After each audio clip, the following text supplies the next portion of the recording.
Hello everyone, and welcome to another episode of Snakes on the Plains. Today I'm going to be talking to you a little bit about and showing you a little bit more about what it means to own a collection of ball pythons. So right now it is early for me.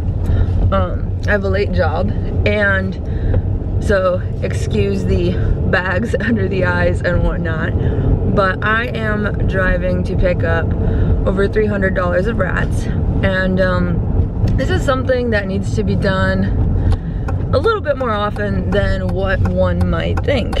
And I guess it's definitely not something that a lot of people think about. You think about the price of the animal, what you're going to be putting it in, where it's going to go, stuff like that, but you never really think about with your snake, okay, how much food does it eat, how much food will it eat, will it ever waste any? And with ball pythons, yes, unfortunately, even if your husbandry is on point 100% of the time, your snake won't always eat 100% of the time. It just happens. They are a little bit finicky that way, but you gotta love them, right? So basically what I'm trying to say is this is a commitment, and you can't forget that. You can't at any point forget that you are committed to taking care of this animal and making sure that it gets the best food possible, the best husbandry possible, and especially if you're breeding like we are, you're definitely going to need to step up your game. And man, have we ever felt that this year. I think we have 4 racks now, not including the single, obviously not including the single tubs that we use for quarantine. We have to pick up live rats every week, especially with our females going on and off feed right now because they are getting follicles and it makes them uncomfortable. Sometimes they're less willing to take frozen thawed, and they're more willing to take live, but not just live. The big thing is they want a smaller meal. So if they're usually eating mediums, they might take a small or a weanling instead because, again, they're uncomfortable and they don't feel like they have a lot of room in their tummy. So what that does is obviously puts a lot more pressure on us, financially wise and time wise, which isn't a big deal. If you're doing something that you love, you really don't care if you have to put in, you know, a couple extra $100, even though sometimes it's not a couple, but, and you know, several more hours worth of time. If you love something enough and you're passionate about something enough, you'll do that. And basically, I just wanted to address that because it's not gonna be all easy. It's not gonna be 100%, you know, just lollipops and gumballs if you're trying to breed. If you have a snake that's a pet, it's gonna be just fine. Once you get a handle and a hold of how things go, what your animal's like. Oh geez, I'm disappearing from you guys, aren't I? There we go. You know, just like basically getting to know your animal. It's really not gonna be as difficult if you have like 12 like we do. I think we have 12. We just bought 2 more on an auction. You'll see them soon. It's gonna be pretty dang exciting. It's a recessive project that not very many people are in right now, but we'll get to that. We'll get to that later. Dang Nebraska winters are keeping them away from us all the way in Florida. But that's another thing. we had planned out this order months ago, and when we finally thought we had it all ready to go, we finally thought we had everything perfect on it, and then we accidentally got 2 more snakes, and so we had to call them and quickly see if they could add some more to their list. Thankfully they weren't done culling yet, and so they did, and it was super nice of them. I won't get the exchange on camera just because I haven't told these guys that I'd be doing that, and that'd just be really crappy of me to show up and be like, hey, surprise, guess what, you guys are gonna be on YouTube, and deal with it. So I am going to leave you guys here as I'm just pulling up to where we're supposed to meet. See you in a second. All right, and I made it back. I'm gonna get them out for you guys, and you can see just what $300 can buy you in rats these days. So basically, I have this cooler full, and I also have this cooler bag full. I believe I have smalls, pups, and weanlings in here, and then I also have my mediums in here. I personally don't feed anything larger than a medium. to a ball python. It just does not need it.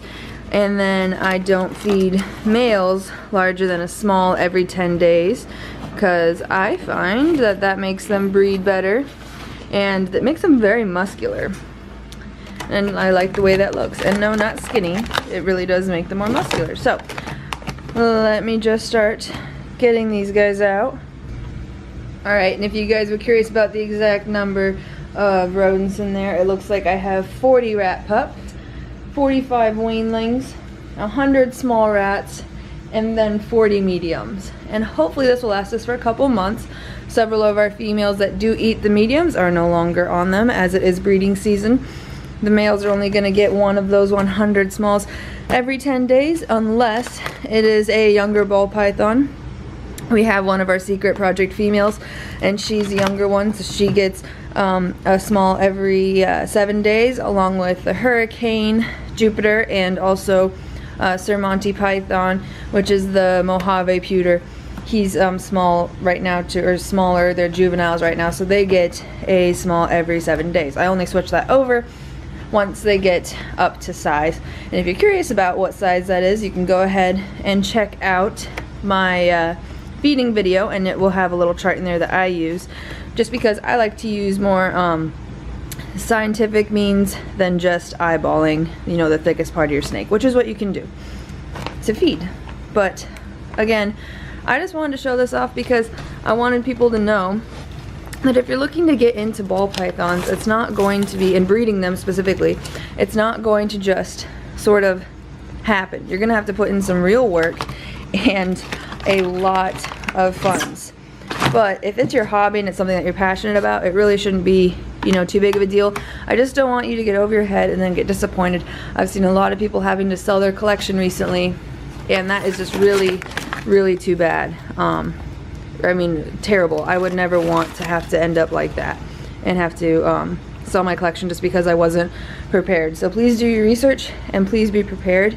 Alright, so I have all of those rodents put away. Before we look at them though, I do want to go over, just to give you guys an idea, we have 14 ball pythons, all of which are eating anywhere between a rat pup to a medium rat.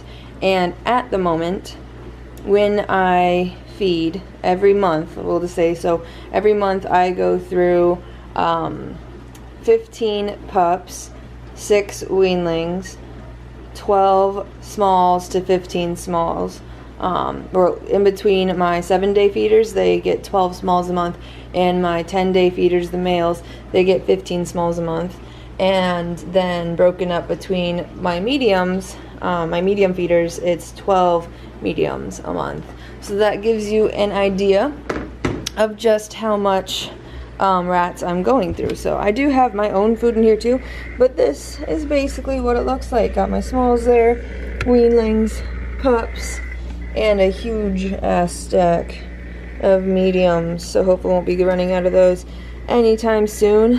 And then also a couple mice in case the emergency needs to be really small mice if need be, but usually not an issue.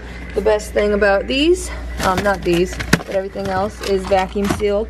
The way that they do that, I'm guessing, is with a machine. But what you can do if you're just getting them from like a local rat breeder, which these are from a local rat breeder, or if you're just going to cull them yourself, is once you have them in a Ziploc bag, just take the end of the Ziploc bag, dunk it under water, keep one end that's open above the water, and the water will like make a seal around it. Then quickly just seal the bag, and you will actually have made a semi-vacuum seal. Not as great as this, but it's better than nothing. So anyways, I just wanted to show you guys that again, to just give you an idea of just one aspect, and that one aspect is obviously feeding, not including housing, not including temperature, not including, you know, how much it costs every month, how much it raises your energy bill, stuff like that. So just make sure that if money is possibly an issue for you and you're thinking about breeding, please research before you decide to get into it. I really would be sad to hear that some of you guys had to give up your hobby just because you weren't able to afford it, just because you got over your head right away. Just be patient. it'll all come together in the end, even if that just means having one breeder female and one breeder male for a couple years.